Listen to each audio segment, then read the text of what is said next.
बना दी तरकारी रजऊ जौन सब संगे काट तार जानी के हम जानो तानी रजऊ हमारा के छोड़ के सैया रह तार लामे अंतिम समैया पर हम ही आए बक्का में आज खूब गुच्छा उड़ावा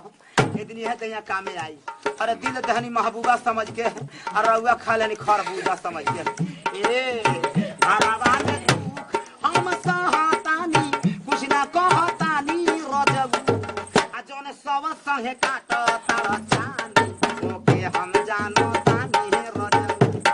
छेना के मिठाई लागे ओकरा के खियावेला रोजी सजिया के लाके ठंडा पियावेला आ घर में पकौड़ी नहीं खा मिलत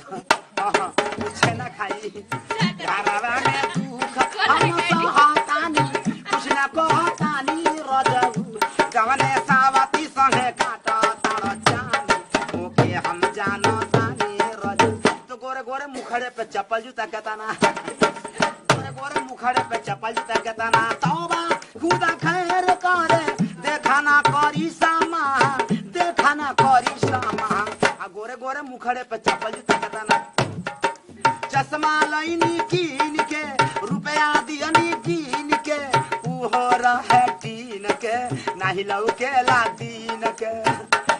तौबा खुदा खैर करे खूब है करी सामा खूब है करी सामा आ गोरे गोरे मुखड़े पे चप्पल जूता कहता ना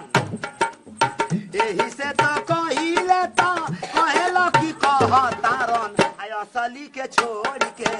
नकली पे मरहतारन असली के छोड़ के नकली पे मरह